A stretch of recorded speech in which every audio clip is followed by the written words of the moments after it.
Oi, gurizada! Tudo bem por aí? Sejam todos muito bem-vindos ao Olim Portal, ao mês de agosto. E sob a luminosa, poderosa e magnífica egrégora dos deuses gregos, eu convido vocês a adentrarem esse mês que nos promete tanto. Como não podia deixar de ser, a homenagem desse mês vai para as Olimpíadas, que é uma competição tão interessante e que nos traz um pouco de alegria, né? Depois de momentos tensos. Bom, queria falar para vocês hoje sobre a origem da coroa de louros. Tem a minha mimosa aqui. Um abraço para o Raul de São Paulo, que é quem fez essa fofura. A coroa de louros, ela surge da seguinte maneira. Existia uma ninfa chamada Daphne, que era filha do rei Peleu, e era uma menina muito linda. E numa disputa acirrada sobre quem seria o melhor arqueiro, o deus Eros, conhecido também como Cupido, que é o do amor, das flechinhas envenenadas de amor, ele desafiou o deus Apolo, que era o deus do sol, que também era exímio arqueiro, para saber quem era o melhor arqueiro. E aí, para mostrar que o Eros era o melhor, o Eros flechou o coração do deus Apolo com uma seta de ouro e flechou o coração da Daphne com uma flecha de bronze. Apolo imediatamente se apaixonou pela ninfa.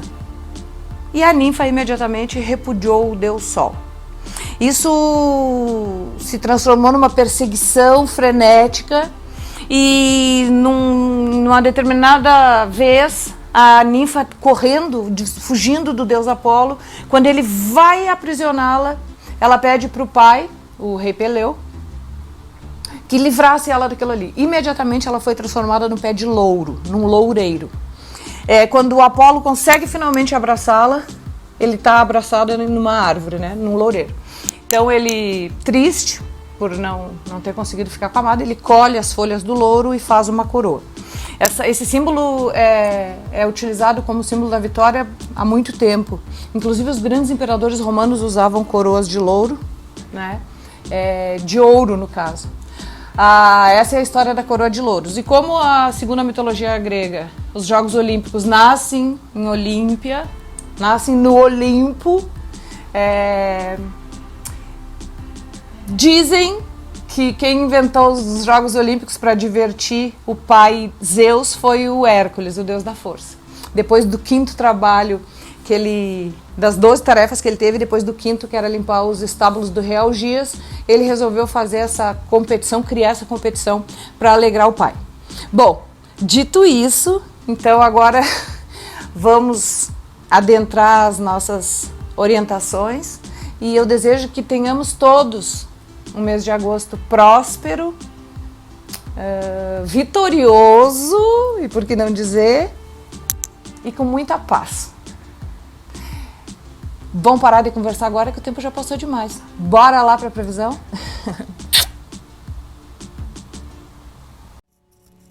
Oi, Libra! E aí, gurizada? Da balança, tudo joinha? Que bom tê-los por aqui.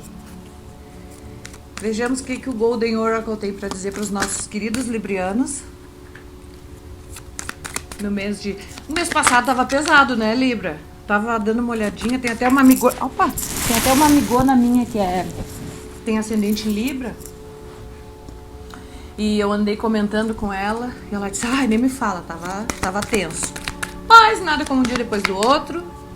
E a gente sabe, que nem eu falei no vídeo do mês passado, que a vida vem em ondas como um mar. Um dia tá bom, o outro nem tanto. Então a gente precisa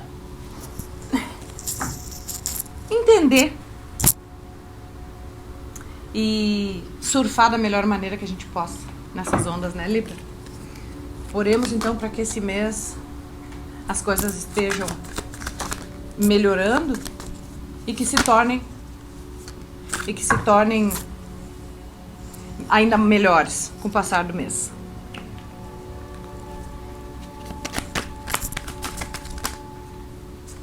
Vamos clarificar com o tarô prateado, Libra.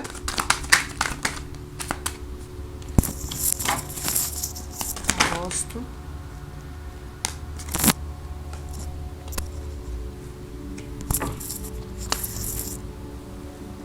O que a gente tem aqui então, gurizada? A gente tem na linha do passado, que pode ser um minuto atrás, como eu já falei pra vocês, o tempo ele é fluido e a leitura também. As coisas podem ter acontecido, estarem acontecendo ou vir a acontecer.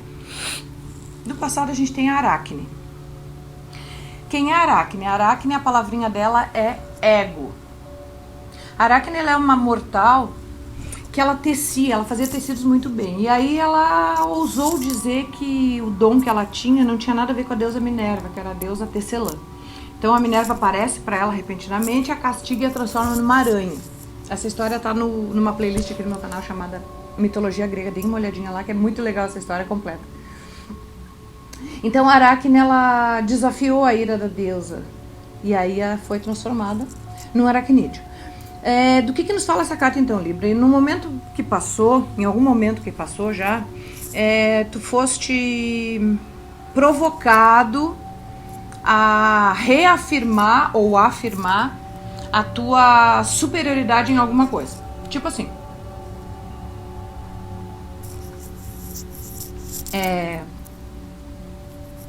na empresa que eu trabalho, teve uma competição entre os colegas para uma determinada tarefa e eu venci. Mas eu já sabia que eu ia vencer porque eu tinha o domínio total da situação, eu sabia quais eram os recursos que eu teria que usar, eu tenho conhecimento, eu tenho domínio do que eu faço, então eu sabia que eu ganharia. Só que assim, tu saber que tu é bom numa coisa é uma coisa. Tu usar desse saber que tu és bom numa coisa pra, não digo humilhar, mas pra colocar as pessoas assim no nível abaixo do teu, é puro ego, é puro orgulho, e isso nunca é legal. Então a situação nos fala assim, Libra, ó, tu foste, não é mal interpretado, mas tu foste interpretado de maneira tendenciosa sobre um posicionamento que tu tiveste que não foi muito agradável aos olhos ou aos ouvidos de alguém. Essa tua soberba, digamos assim, tá? Essa tua autoafirmação, esse teu autorreconhecimento do teu poder te trouxe uma situação de conflito, e bem grande esse conflito. A gente tem aqui um 5 de paus. Essa carta nos fala de um conflito externo, mas que pode ter começado dentro, pode ter sido interno antes, mas é um conflito que foi gerado por uma situação externa e que tu não teve opção, tu foi obrigado a entrar e dançar a dança das cadeiras, né? Tu foi obrigado a entrar no jogo, no game. E não foi uma coisa muito fácil, assim, foi uma coisa bem incômoda, sabe? O 5 de paus ele é uma carta assim que nos fala de incômodo, de treta, vamos falar assim. Depois disso a gente tem uma rainha de bastões. A rainha de bastões ela é uma figura da corte que ela é aquela assim que ela executa, ela vem abrindo tudo. A gente costuma dizer que ela é a bruxona do tarô, porque ela sabe onde ela quer pisar, ela sabe o que ela vai fazer, ela sabe como é que ela se comporta. Então essa situação tem a ver inclusive com a Aracne aqui, ó. São duas figuras até que conversam, porque as duas têm noção do que sabem fazer e fazem bem. Então essa rainha, ela fala disso. Por conta desse posicionamento da rainha, que é um posicionamento assim, ó, eu faço e deixa pra mim que não tem pra ninguém, bota do lado. É isso, é a mesma coisa que Aracne, mesma coisa. No presente, gurizada, a gente tem o Ícaro. O Ícaro, ele é um garotinho que ele desobedeceu o pai e voou perto do sol e as asas dele derreteram, que eram feitas de cera, e ele caiu no mar. Então, no presente, Libra, pode ser que em função dessa situação aqui que tu já passaste, no presente tu te sentiu derrubado por uma... não sei se eu posso usar essa palavra. Tu te sentiu derrubado por uma inconveniência tua. Que na verdade pra ti não foi inconveniência, porque o Ícaro ele não fez por mal voar até o sol, ele voou porque ele ficou deslumbrado com o brilho, com a beleza, Só que ele... Inconsequência, essa é a palavra. Então tu foste derrubado por uma inconsequência tua, que não foi uma coisa voluntária. Mas quem disse que a gente só responde pelas coisas voluntárias que a gente faz? Não, né? Fez, tá feito. Então tá, tu te sentiste derrubado por isso. E aí vem o 7 de paus, que é outra carta de conflito. O 7 de paus, ele nos fala assim de tu tá numa sinuca por conta de toda essa má decisão, esse mau posicionamento que tu assumiste. Tu te encontra numa situação de... E agora? Eu preciso ter jogo de cintura para sair daqui. Como que faz? Por onde que eu vou? Então as lanças estão vindo de todos os lugares e de vários lugares.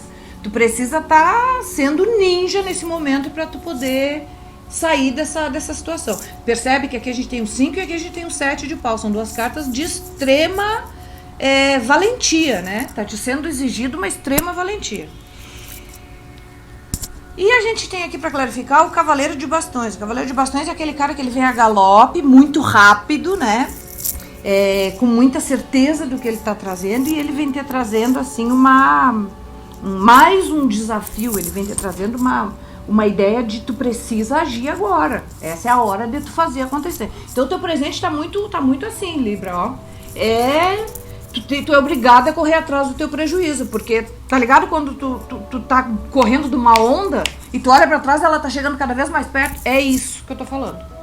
Então assim, foge da onda, porque ela tá vindo a milhão, tá? No futuro, a gente tem a carta do Mercúrio. Eu amo essa cartinha. É a carta da comunicação. Inclusive, o Mercúrio é o regente do signo de Virgem e Touro. Virgem e Gêmeos, desculpa. Percebam que ele tem asinhas no capacete e nas botas. Por isso chama da comunicação, porque ele levava recados dos deuses para os mortais, dos mortais para os mortais, dos deuses para os deuses. Ele era o fofoqueiro do Olimpo. Ele adorava conversar fiado. Mas ele servia, inclusive, para levar mensagens, né? No futuro próximo, então, Libra, vai te ser exigido o dom da comunicação. Dom não, né? Porque se tu tem, tu tem. Se tu não tem, tu não tem. Mas o poder da comunicação. Essa carta, ela nos fala do quê? Ela nos fala que tu vai precisar te comunicar numa esfera superior a essa que tu tá te comunicando, ou tu precisa falar menos. A gente tem dois opostos, dois polos, tá? A carta do Mercúrio, ela nos fala ou que tu tá falando demais, ou que tu tá falando de menos, né? Então, te coloca na situação, te posiciona aqui na leitura e vê o que tu precisa. Se tu é daquelas que daqueles que tá falando demais, isso pode ser o que te prejudicou aqui. Então tá na hora de... Parei que eu vou parar, vou refletir melhor, vou ver... Para aí. Se for ao contrário, tá, todo mundo faz o que quer comigo, eu não falo nada, como assim? Então eu vou botar a boca no trombone. Tá? Então a gente tem essas duas situações. Vem clarificada pela Lua. A Lua é uma carta que ela é um arcano maior, que ela nos diz assim, ó: coisas ocultas precisam ser esclarecidas. Então, assim, é uma possibilidade de... essa comunicação, esse diálogo todo que tu tens ou que tu não tens, tu precisa fazer a forma inversa para que as coisas sejam esclarecidas, sejam desvendadas, porque tem muita coisa aí que tu não tá enxergando, que tu não tá sabendo, tem muita coisa que tá nas entrelinhas, tem muita coisa que está por baixo dos panos, e é o teu posicionamento que vai desvendar esse mistério, tá? Atenta para isso. O teu posicionamento é quem pode desvendar esse mistério. Para clarificar a Lua, a gente tem o 8 de cálices. O 8 de copas nos fala do quê? Deixar para trás alguma coisa que tem te atrapalhado. Deixar para ontem alguma coisa que está te atrapalhando no hoje. Deixar o passado no passado. Mudar a forma de ver as coisas, mudar a forma de entender as situações, mudar a forma de enfrentar as dificuldades, esquecer uma pessoa que te faz mal, sei lá, trocar a atitude que agora tu percebe que não tá dando certo para uma que talvez vá dar certo. Mudar a rota. Tá ligado, GPS? Então, redefinir a rota. Eu tô indo pra cá, então agora eu vou pra cá. Detalhe, não vou olhar pra lá mais. A ideia do 8 de copas é exatamente essa. É esquecer o que foi feito até agora e partir para um novo rumo. Um novo mundo. Libra, então, o que estava dando errado, foge, porque se tu ficar, vai continuar dando errado, tá? A tendência no fundo do deck, a gente tem a força, que é um arcano maior que nos fala de sabedoria para lidar com a situação. Não vai adiantar tu meter os pés pelas mãos, tu gritar, tu esbravejar, não vai adiantar. Tu precisa ter diplomacia, e librianos são extremamente diplomáticos, né? Tu tem que ter diplomacia para lidar com essa situação. E depois que tu entender qual é o movimento certo a ser feito, aí a gente tem o carro no fundo do outro deck, que é um arcano maior que nos diz assim: chegou a hora, não dá mais pra esperar. Entrar no carro e pisa no acelerador. Bom, hein? Tá forte, né, Libra? Vocês estavam numa situação bem difícil no mês passado, mas agora estão começando a sair da areia movediça. Isso é bom. O carro tá mandando tu acelerar. Vamos sair disso aí de uma vez. Meus queridos, vamos dar uma olhadinha agora no Néctar dos Deuses, que é uma cartinha de conselho. Chama Néctar dos Deuses porque deuses são imortais, então não precisavam se alimentar, mas eles comiam a ambrosia nos banquetes e tomavam vinho. Então a ambrosia era conhecida como Néctar dos Deuses, que trazia imortalidade para os mortais e alimentava o ego dos deuses. A cartinha que a gente tem é Pigmalião. Pigmalião, ele é um cara curioso, ele é um cara que ele não confiava nas mulheres. Ele queria acreditar que as mulheres eram seres de completo defeito. Só que daí ele achava falta de uma mulher, ele queria ter uma companhia, então ele achou que ele estava sendo inteligente, e aí ele resolveu criar uma mulher, a imagem que ele considerava ideal. Então ele fez uma estátua com todas as características da mulher que ele gostava, toda linda, toda maravilhosa, e levou aquela estátua para dentro do quarto dele. E aí ele ficava venerando aquela estátua. Detalhe, ele se apaixonou pela estátua. E aí, o que um homem faz apaixonado por uma estátua? Enlouquece, né? Morre louco, porque não vai ter nunca o feedback da companheira, da interlocutora. O Pigmalião nos diz assim: sabes aquelas pessoas que temem tudo, que não creem em ninguém? Tá certo que viemos num mundo bastante desleal, mas nivelar todas as pessoas da mesma forma é no mínimo prematuro, não? Observe melhor as pessoas ao seu redor e dê uma chance a elas. Atualmente, Libriano, a tua mente atua ou mente? Liberte-se. Então, vamos lá, às vezes na cabeça da gente a gente nivela todas as pessoas da mesma forma. Ah, aquela pessoa me fez isso, essa aqui vai fazer, aquele lá vai... Não. As pessoas são diferentes entre si. E todas as pessoas merecem uma oportunidade de demonstrar o que elas são. Então, Libra, fica a dica. Não julga todo mundo da mesma forma, porque isso é leviano. Tá bom? O meu beijo da luz, eu vou mandar o beijo da luz, porque eu tava mandando um beijo de luz, e eu quero mandar o beijo da Grace Luz, né? Então, o beijo da luz desse mês de agosto pra Libra vai pra Renata Brito, uma inscrita fofa que comenta sempre os vídeos. Renatinha, o beijo da luz desse mês vai pra ti, tá bom? Agora eu me despeço de vocês, agradecendo ao Deus, Pai, Filho e Espírito Santo, e pedindo que Ele nos dê um mês de agosto recheado de força, que vocês vão precisar bastante, coragem e o principal de tudo, né, Librianos? Fé, porque é lá de cima que vem o nosso socorro, beleza?